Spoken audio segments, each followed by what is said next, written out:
Live from WRAL News Headquarters in Raleigh, your number one source for local news. WRAL News, coverage you can count on. Hey, everybody, now in the WRAL Live Center, we've got some breaking news out of Capitol Hill and concerning the vote for a new speaker. I'll have that here in the Live Center.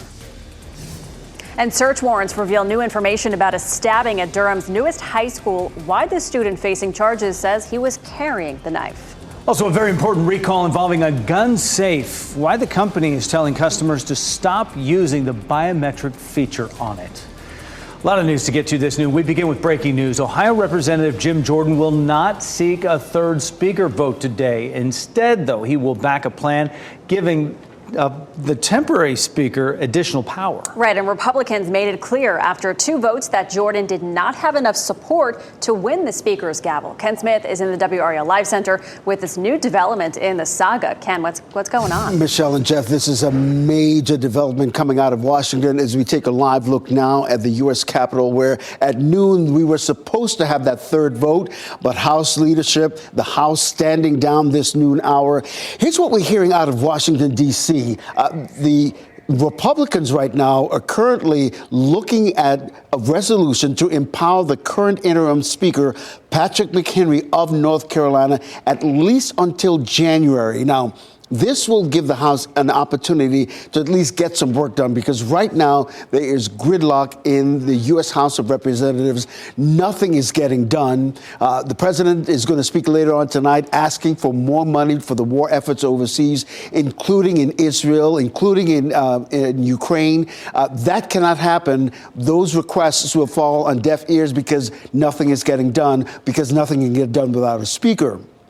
Having said all that, Jordan isn't giving up on seeking the speakership. This will give him more time to secure more votes for next year. Again, the resolution will be to empower North Carolina Representative, the interim speaker right now, Patrick McHenry. So there's so many other layers to this. What now? Because Republicans need Democrats to support. There's no word yet on whether Democrats will go along with this. This is, of course, a developing story that we will continue to track during this newscast online and, of course, the WRAL News app. All right, thanks, Ken. Also new at noon, for the first time, we have an idea of what happened inside Northern High School the day a student was stabbed there. It happened on September 11th, just a few days into the new school year. The new details outlined in a 3-page search warrant indicate that bullying may have been an underlying factor. WRAL's Keenan Willard is outside the high school and joins us this afternoon with the new information. Keenan. Michelle, what we got was an application for a search warrant for a Northern High School student's cell phone. According to detectives, that student admitted to bringing a small pocket knife to school the day of this alleged stabbing on September 11th, saying he needed it to protect himself from students who'd been bullying him. Now, everything about this situation from that document, according to detectives, security footage from inside the school that day shows a group of students going into a bathroom. They're followed by a student wearing a black hoodie. Now, then there's this rush of students going into the bathroom area looking like there's some kind of incident taking place, and another student walks out holding his abdomen in clear pain.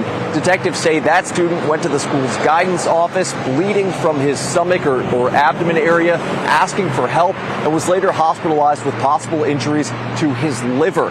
At that point, detectives watched back the footage, identified the possible student involved, and interviewed that student. That's when they say that the student, while sitting with his parents, forfeited that small pocket knife and talked about the need that he said he had for it. He'd said for weeks prior that a group of students, including the student stabbed, had been harassing him, had been bullying him, and had jumped him multiple times, even leading him to start leaving school early out of fear of being attacked again.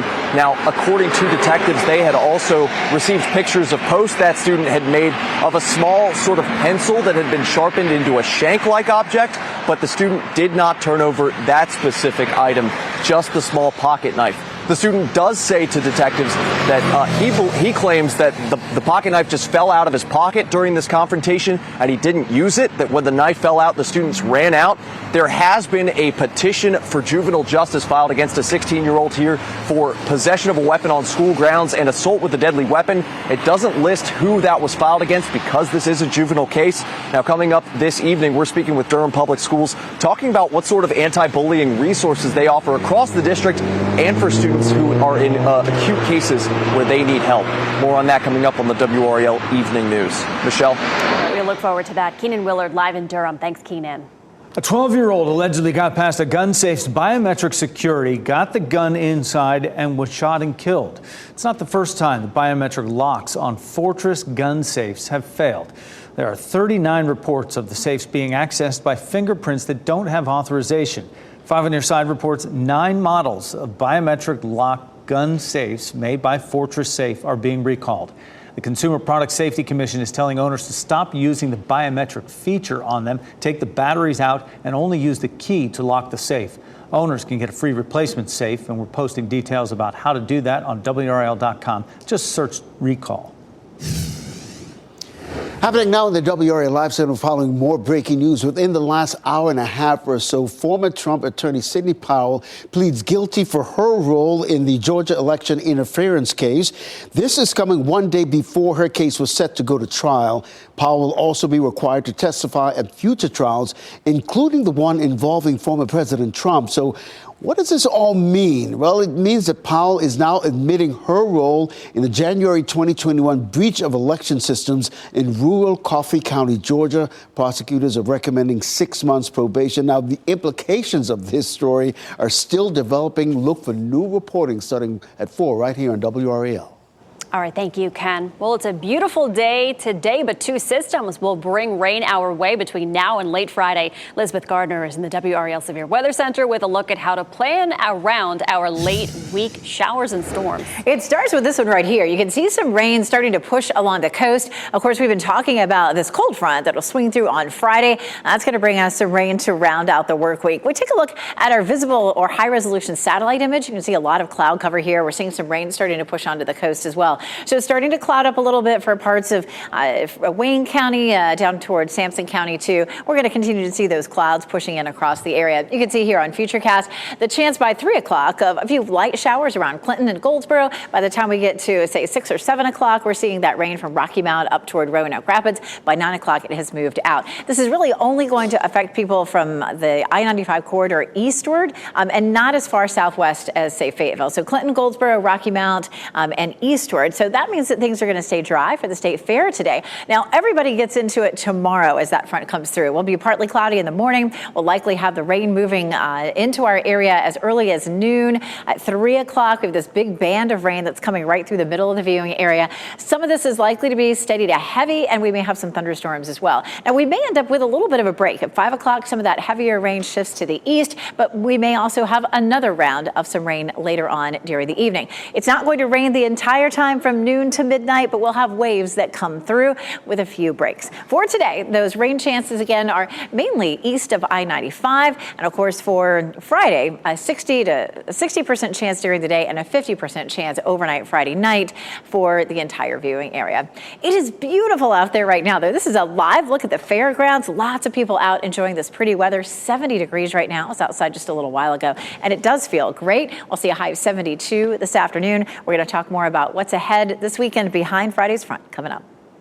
Israeli airstrikes pounded locations across the Gaza Strip today, including parts of the south that Israel had declared safe zones. The bombardments came after Israel agreed yesterday to allow Egypt to deliver limited humanitarian aid to Gaza. Richard Engel shows us the desperate situation. As soon as President Biden left Israel, Israeli strikes on the Gaza Strip intensified. 4 hours after he was wheels up, the bombs were raining down. One, according to several witnesses, damaging a UN school turned into a refugee center in southern Gaza, where Palestinians were told to go for safety.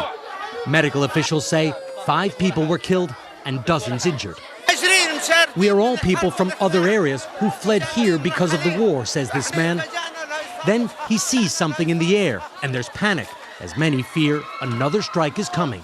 During his visit to Israel, President Biden expressed the United States' full support for Israel's military campaign after Hamas gunmen from Gaza broke into Israel and killed at least 1,400 Israelis and foreigners and took 199 hostages, at least.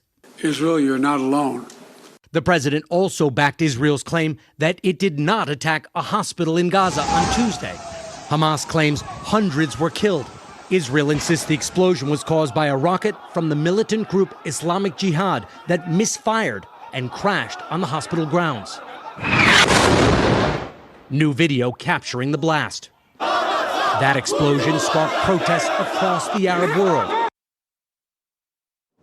That was Richard Engel reporting. And while in Tel Aviv, President Biden announced the U.S. will send $100 million in humanitarian aid to both the Gaza Strip and the West Bank.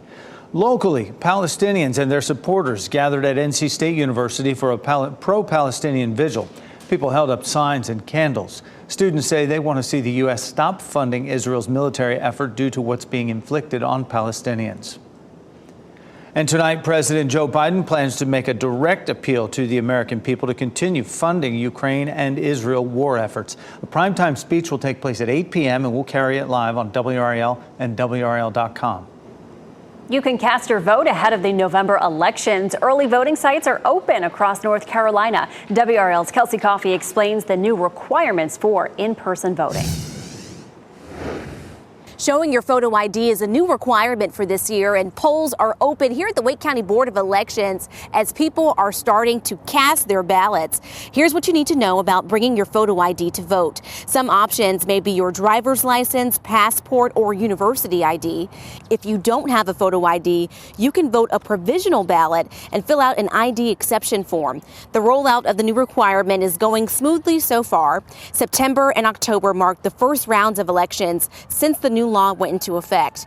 The state's elections director says the elections board scrambled to make sure voters and poll workers were up to speed. They expect this November election to go smoothly too. They say next year's presidential elections will be the real test. Early voting ends on November 4th, and Election Day is Tuesday, November 7th. Kelsey Coffey, WRAL News in Raleigh. Next at noon, former Olympic gymnast Mary Lou Retton suffered a setback in her recovery from pneumonia. We'll hear from her daughter about Retton's fight for survival. Also, a bus driver in Texas plays the role of hero. What a child on her bus was choking on and how she saved the day. Plus. And I'm Renee Chu. It's my turn out at the state fairgrounds, and as people are heading into the gate, they are bringing with them bags of canned goods. I'll tell you why this simple good deed is a good deal for you and for our community. Download the new WRAL streaming apps on Roku, Fire TV, Apple TV, and Android TV.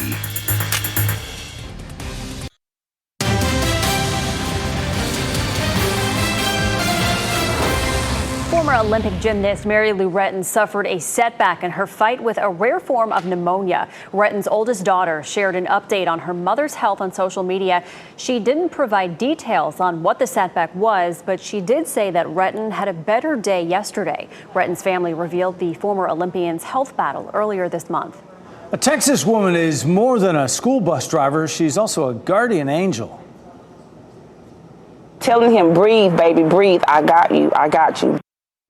A 7-year-old boy was goofing around and he put something in his mouth and started choking. He made his way to the front of the bus to let the driver know he couldn't breathe. That's when she swooped him up and ran to the sidewalk, all while doing the Heimlich maneuver and yelling to a parent to call 911. Well, finally, out it came. A quarter, 25 cents. And yesterday, the driver and the boy's mother met for the first time. Oh my God.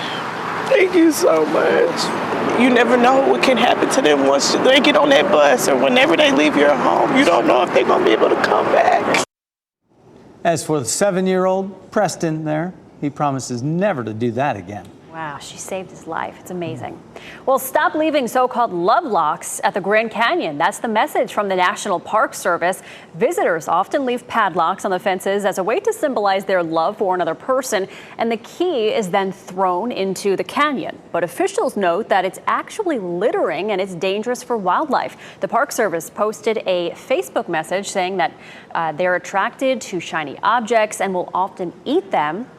An X-ray showing coins lodged in the digestive tract of a condor, they had to be removed by surgery. What a deal at the North Carolina State Fair today. You can get in for free if you bring canned food donations. Renee Chu joins us at the State Fairgrounds right now to tell us all about what is a popular day always at the fair, Hunger Relief Day. Renee. Jeff, it is hugely popular, and we're getting ground truth here out at Gate 1 at the State Fairgrounds. I've been watching people coming in, and about 75% of the people who are getting in through the gates, they're bringing in a bag of canned food. So here's the deal. If you bring in 6 cans, that will get you free admission to the State Fair. And if you're in a large group or you have a large family, that can certainly add up to big savings. But what's really behind this drive for one of the state's largest canned food drives for a single day is certainly to help our neighbors and help those make sure they don't go hungry. So here's the setup. We've got the big Smithfield Foods truck here. The goal is to fill this truck with all that canned food. So as people walk through the gate, they're bringing in these canned goods, handing it to these nice folks there, and they're putting it up in the truck. And all this food will go to the Food Bank of Central and Eastern North Carolina. It will be distributed among its partners to the folks who need it. And we asked some of the folks who were coming up this morning why they wanted to donate. For the hungry. We always come on Canned Food Day because we can help our fellow neighbors, and we get into the fair for free. It is a win-win. So volunteers at every gate for the North Carolina State Fair will be there to collect your donations so you can go and get into any gate for Hunger Relief Day. And coming up in our next half hour, we are going to talk about the Army of Volunteers, what it takes to pull off the largest canned food drive in a single day in the state. Back to you guys. Renee, thanks for that look there. And cute kids talking about why they bring their canned foods out there to the fair. There's so much food at the fair, but this is for a different purpose, and it is great. Thanks. You can come out and meet the WRAL family while you're at the fair. Deborah Morgan and Gerald Owens will be out there today, 2 to 3 p.m. And tomorrow morning, meet meteorologists Elizabeth Gardner and Amy Wilmoth between 10:30 and 11:30 a.m. Later on tomorrow, Ashley Rowe and Chris Lovingood will greet viewers between 2 and 3 p.m. Right now, Elizabeth in our WRAL studio. Lots of work to do before that, Elizabeth. Exactly. And yeah, so tomorrow's going to be interesting. We're definitely looking at some afternoon and evening showers and even a few isolated thunderstorms. So pay close attention. Keep checking in if you're going to be heading out there. But we have a pretty good feel for exactly when we're going to see that rain. So we're going to walk through that. Let's talk about today first. We have this little coastal low here that's pushing some cloud cover up into our viewing area and eventually some rain too. We take another look here. Starting at around 4 or 5 o'clock from Clinton to Goldsboro, we're seeing some showers around 7 or 8 o'clock around Rocky Mount and Wilson, and then it's out of here by around 9, and it will all be along and east of I-95, so it shouldn't be anything that has any impact on the fair. Tomorrow morning, we'll see partly cloudy skies, and then we have a couple of bands of rain that come through. This one is going to sit right over the triangle area around 2 to 3 o'clock in the afternoon. Some of this rain is going to be fairly steady to heavy. You can see the yellow and orange color contours, a few thunderstorms possible. It starts to shift into the eastern part of our viewing area between 4 and 5 p.m. And then there's going to be a little bit of a break. We have a second round that's likely to come in 7, 8 o'clock and really starting to fizzle out around 10. So, going to the fair on Friday is going to be interesting. There's definitely going to be some periods of a few hours where it's raining, a little break, and then maybe a few more hours where it's raining and a few isolated thunderstorms too. It's not going to rain the whole time, but there are definitely going to be some periods of rain for sure. Forecast for today, not looking bad at all, becoming partly cloudy, low 70s. Football Friday, also going to be an issue. That first band of rain is likely to come through before the games begin. So we're really looking at that second round that's probably going to be developing around 9 or 10 o'clock. So toward the end of the games, we may have another round of some scattered showers for Football Friday.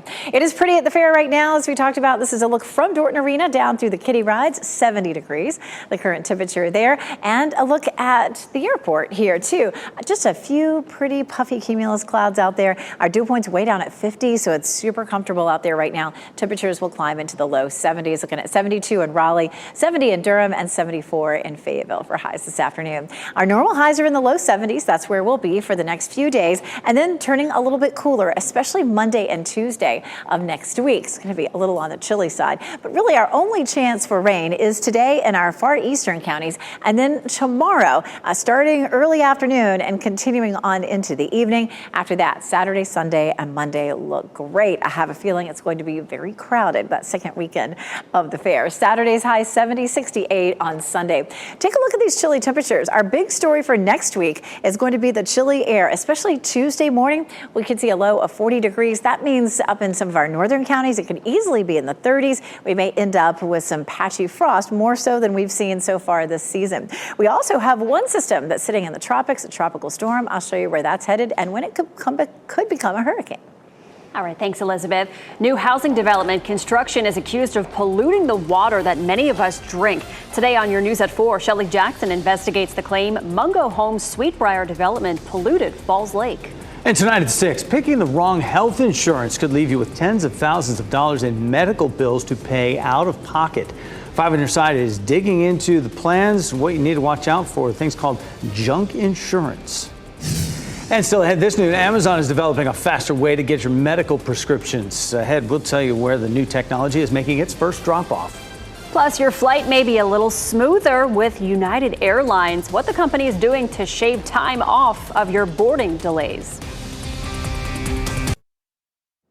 Your prescriptions could soon be delivered to your doorstep. Amazon announced it'll test medication deliveries by drone in Texas. Customers will be able to get their order within an hour from the sky. The drone is programmed to fly to your address from a secure pharmacy center and drop off a package. The service will supply more than 500 medications. Greater Fayetteville Chamber unveiled its new consumer protection division. This is one of the only consumer protection groups housed within a Chamber of Commerce.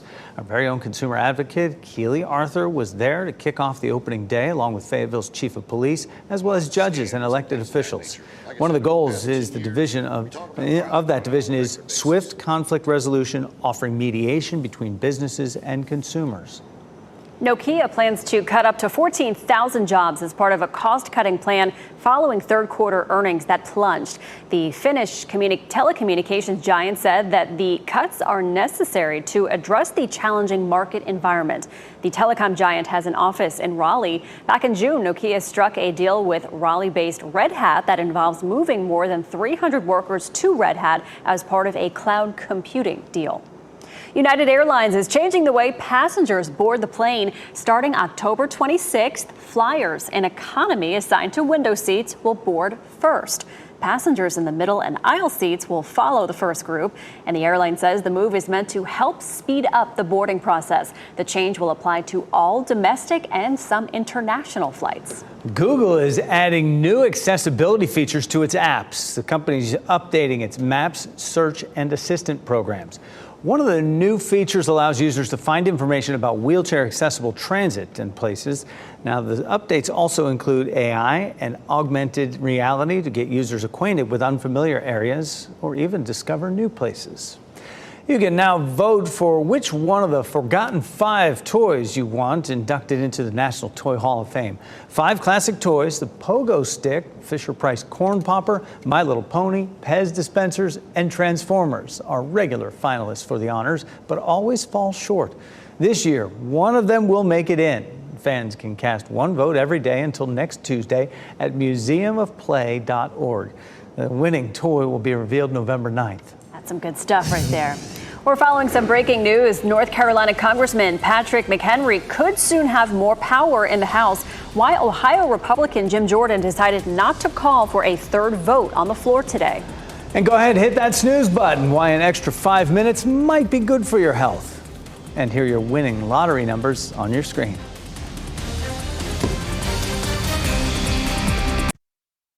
Shot in 4K ultra high definition. Your number one source for local news. WRAL News. Coverage you can count on. We take you back to the breaking news we've been following in the WRAL Live Center since the top of the hour. Ohio Republican Jim Jordan says he will not call a third vote for House Speaker. In a surprising announcement, Jordan says he will support efforts to give additional power to the temporary Speaker, North Carolina Representative Patrick McHenry. Rebecca Castor reports. It's Congressman Jim Jordan's race to lose. We're continuing to talk with members, but I got to get to a meeting, so I'm going to move a little faster here. Some are calling for him to bow out after he fell short in his last 2 votes to win the speakership, but he says he's not done yet. There's no reason for individuals to hold out and not elect Jim Jordan as Speaker. I don't think many people we represent want us spending days upon days deciding who sits in the chair. It's been over 2 weeks since former Speaker Kevin McCarthy was canned, leaving the House leaderless and powerless. I mean, literally, there are countries burning around us, and we are, dealing with this because of, a couple of selfish individuals. That's why some lawmakers want to let the temporary speaker have more authority so Congress can get back to work while Republicans work to figure this out. But others say that's unprecedented. Give Patrick McHenry, who's the pro temp, more time to sit in the chair with expanded power to be able to address getting support for Israel, for Ukraine, for American people. I think it is directly contrary to the Constitution in terms of saying that we shall choose a speaker. That was Rebecca Castor reporting. In an address from the Oval Office tonight, President Biden is expected to call for more aid for Israel and Ukraine, but Congress will be unable to act until a speaker is elected. And happening now at the WRAL Live Center, residents in Orange County are reporting hearing loud sounds. It sounds like an explosion. The residents are describing it as a loud boom sound. Orange County Emergency Services are now looking to determine exactly the source of this sound. Of course, if we get any updates, we'll update you here in the WRAL Live Center. All right, thank you, Ken. We're trying to learn more about the death of a Marine at Camp Lejeune. Authorities on base took another Marine into custody around 10:15 last night. The incident happened in a barracks room on base earlier in the evening. Camp Lejeune has not released how the Marine died or the names of the victim and the suspect. And one person is dead after a deadly crash on I-85 in Granville County around 2 o'clock this morning. We have video from the WRAL breaking news tracker as state troopers investigated there. The crash involved 3 vehicles and temporarily shut down all lanes near US 15 in Oxford. We're working to learn the name of the person who was killed and if anyone else was injured. No word on what caused the crash. A sheriff's office in Georgia has released video of the moments leading up to and after a deputy shot and killed a Florida man. We want to warn you, you may find this disturbing, so if you don't want to see it, look away from your screen. Why am I getting tagged? Because you are under arrest for speeding and reckless driving. Get out! Leonard Cure was exonerated and freed from prison 3 years ago after spending 16 years in prison for a robbery he did not commit. A deputy pulled him over Monday and ordered him to get out of the car. Officials say the deputy fired the taser when Cure refused to obey the deputy's commands. Camden, shots fired! Shots fired, Camden! A dash video shows the deputy trying to administer aid along with the paramedics. Cure's family reviewed the video before it was released. They say he likely resisted being arrested because of psychological trauma as a result of being wrongfully jailed for 16 years. The incident is under investigation. The Raleigh Police Department is hoping to fill dozens of positions as they continue to deal with a staffing shortage there. This all comes as new data shows violent crime is down, but property crime is up. Raleigh Police Chief Stella Patterson says over the past 3 months, police were able to get 394 illegally owned guns off the streets. Of those, 85 were confiscated in Glenwood South. Police say a lot of those guns were stolen out of cars. The latest data comes as the city works to reduce crime in the downtown business core, a focus area for the police department. We have increased the number of officers in our transit unit, and we have also made investments in more cameras for increased eyes and ears in that area. And a private security company may be on the way to Glenwood South. Raleigh is in the process of hiring one to assist officers as the department continues to test ways to curb crime in the social district. The city of Raleigh wants your input on how they should spend the new budget. You can drop in on a listening session. You'll be able to give your input and learn more about plans for the future funds. It includes transportation, housing, parks, and the environment. If you're interested, you're encouraged to stop by Glen Eden Park Community Center this evening between 6 and 7:30. And happening now in the WRAL Live Center, if you're not doing so already, take a look at your television screen right now. This is 81-year-old Robert Loftus, Harney County Sheriff's Office. They're looking for him. He hasn't been seen since last night at his home on Maybury Road. Now, crews have been looking for him all night into this morning. In this noon hour, a command post is now set up on Maybury Road, about a mile from where Loftus lived and the last place he was seen. Of course, we'll keep monitoring the story for updates. Look for any updates online and in the WRAL News app. Coming up, emergency situations can be scary for everyone involved, but EMS workers in Utah hope they can respond better to autistic patients. We'll tell you how they're doing that. And if you missed Saturday's Ring of Fire eclipse, don't worry, we'll give you an out-of-this-world view coming up next. You can watch WRAL News live anytime on WRAL.com or the WRAL app on your streaming device.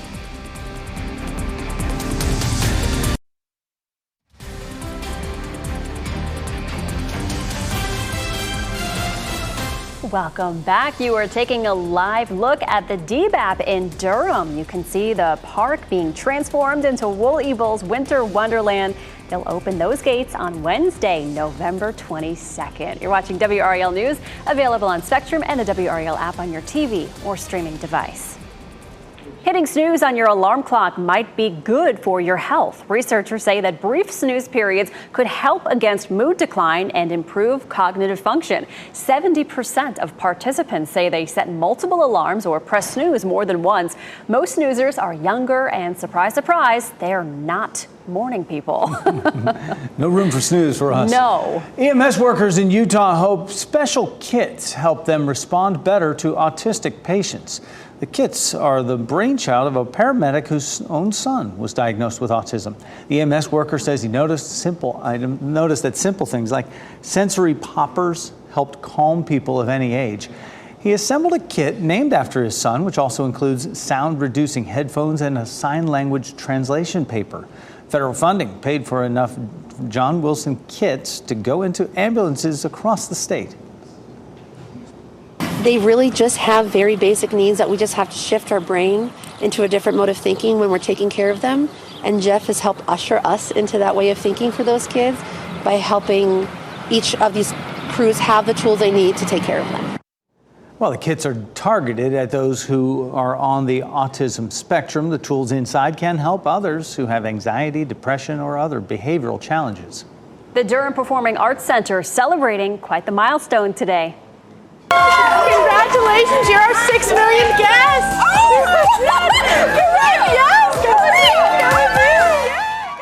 She was the 6 millionth guest. A very surprised Alma Barnett was celebrated as Deepak's 6 millionth guest last night when she walked through the door to attend the MJ the Musical. She is now an extra special guest for this attendance milestone. Barnett received tickets to all 10 Broadway shows coming to the Deepak next season, including The Lion King and Funny Girl. Lucky her. Wow. Well, the North Carolina Courage are getting set for some more playoff soccer. Just ahead, what you need to know before their next game this weekend. And your chance to have fun at the fair for free and help others. We'll explain that initiative next.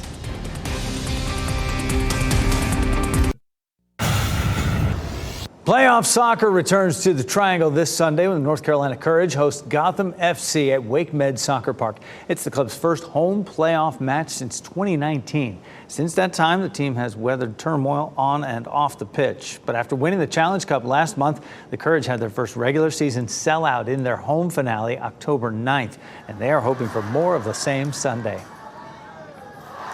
You know, obviously we want this place packed out. That's the club's job, to make sure they try and get this place packed out. It's a home game. You don't get those very often, and but the players deserve to be here based on their performances all year. We're really excited to be at home playing in front of our fans.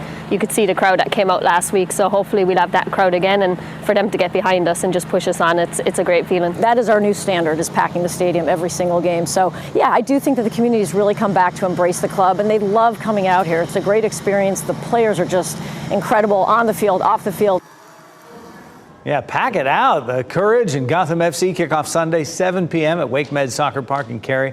For tickets, you can go to nccourage.com/playoffs. And don't miss the NFL action coming your way this Sunday, starting on Fox 50 with the Lions taking on the Ravens at 1 o'clock. Sunday Night Football, it's the Miami Dolphins taking on the Philadelphia Eagles. That's at 8:20 on WRAL. Well, there is no shortage of food at the state fair, but think about this. More than 10% of people in North Carolina are not getting adequate food to live active, healthy lives. And today you can help change that by going to the fair. It's Hunger Relief Day. We are checking back in with Renee Chu to explain how it works and the difference that it can make for so many families. Renee. This is quite the setup that we have here outside Gate 1 here at the State Fairgrounds. In the parking lot is this huge Smithfield Foods truck waiting to be filled with all your canned donations, the wonderful volunteers here. And so far we've filled 4 big boxes of food. Of course, we're hoping to add to that total. It's really simple, guys. Before you come to the State Fair, just grab 6 cans of food and that will get you in for free. Hunger Relief Day is a state fair tradition going back 30 years. It started in 1993. Over that time, fairgoers have donated more than 6 billion pounds of food to the food bank of Central and Eastern North Carolina. I'm going to hop down here and we're going to show you some of the wonderful volunteers that are out here to help take your canned donations. Also part of this effort is Smithfield Foods. And joining me now is Jonathan Toms to talk about why this means so much to be a part of this Hunger Relief Day. Jonathan. Yeah, thank you. You know, this is our 3rd year as the presenting sponsor of Smithfield Foods Hunger Relief Day, and it is as exciting as ever to be here. It's an opportunity for us to come together with the community, take a moment to just give back to the Food Bank of Central and Eastern North Carolina and support our neighbors in need throughout their entire 34-county service area. And I know food and hunger relief is a year-round effort for Smithfield Foods, but this is a special day because you're harnessing the energy of the turnout at the North Carolina State Fair. Yeah, that's special. right. You know, Smithfield's a food company, so feeding people is what we do. So we work with the food banks all across the country and here in North Carolina all throughout the year to make a difference in the fight against hunger. But with days like today, it's an opportunity for us to invite the community to come in and join us and really come together to make a difference in this way. Jonathan, thank you so much. So before you head to the State Fairgrounds today, maybe shop your pantry or go grocery shopping, be sure to bring canned foods that are not expired. Bring foods that you and your family would enjoy.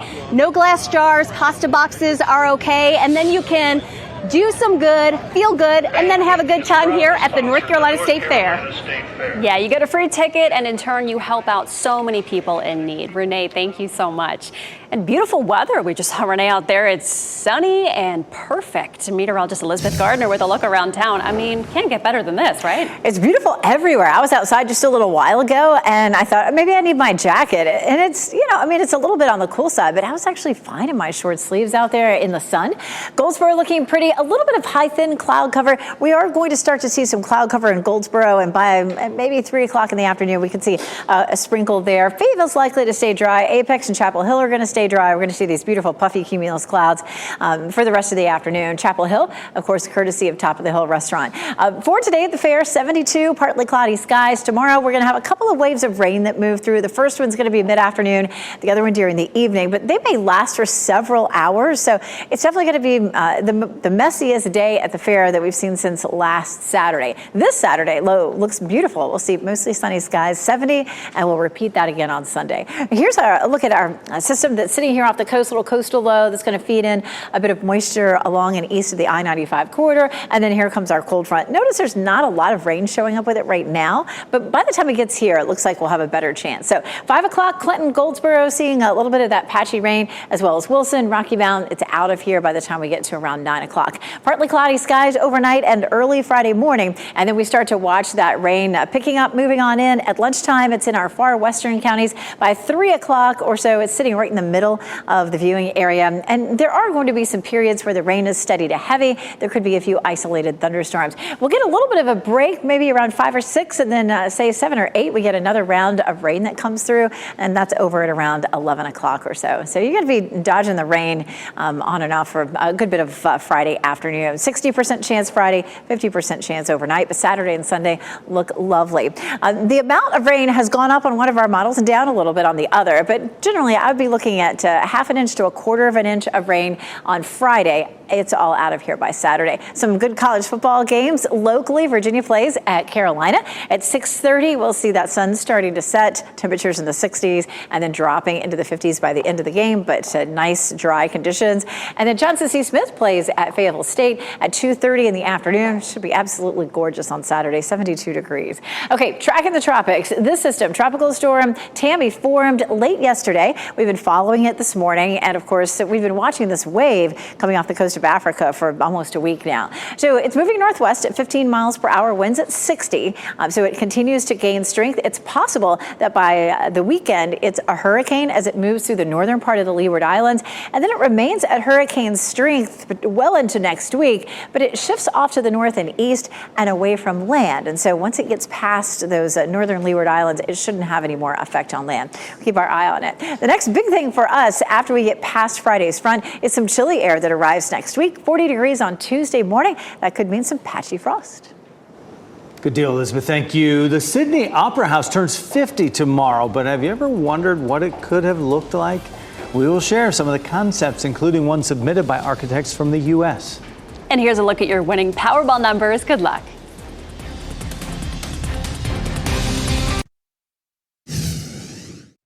We wrap things up with a look at a few of the headlines we're following for you today. Ohio Representative Jim Jordan will not seek a third speaker vote today. Republicans are now leaning toward backing a resolution to empower the current interim speaker, Patrick McHenry of North Carolina, to at least January. Representative Jordan isn't giving up on seeking the speakership. This will give him more time to secure more votes for next year. And for the first time, we have an idea of what happened inside Northern High School the day a student was stabbed. Warrens revealed a student told investigators he brought a knife to campus after another student bullied him. Documents indicate the student with the knife claimed that students had jumped him repeatedly in the previous weeks, saying they were threatening to harm him again. Within the last 90 minutes, former Trump attorney Sidney Powell pleads guilty to her role in the Georgia election interference case. This is coming one day before her case was go to trial. Powell will also, by this plea deal, be required to testify at future trials, including the trial of former President Trump. If you missed Saturday's annual Ring of Fire eclipse, we can show you what it looked like from space. This image shows you what it looked like as the lunar shadow crossed North America. And during the annular eclipse, the moon passes in front of the sun, but is too far from Earth to completely obscure it. It makes the moon look smaller in the sky and leaves the sun's ring of fire. The next eclipse visible from the U.S. will be June 21st, 2039. One of the world's most recognizable buildings turns 50 tomorrow, and we're getting a look at a few of the mock-ups of what the Sydney Opera House could have looked like. It took a while for Australians to warm up to the current shell-shaped roof design from a Danish architect. It attracts more than 10 million visitors a year, though, and it's hard to imagine that structure with any other look.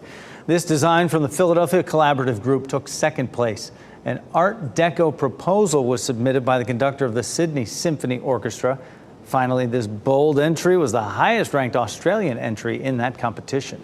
All right, let's face it, we all need a little laughter in our lives. Here's your prescription. 2 baby yaks named after Harry Potter characters captivated visitors at the Whipsnade Zoo in the UK.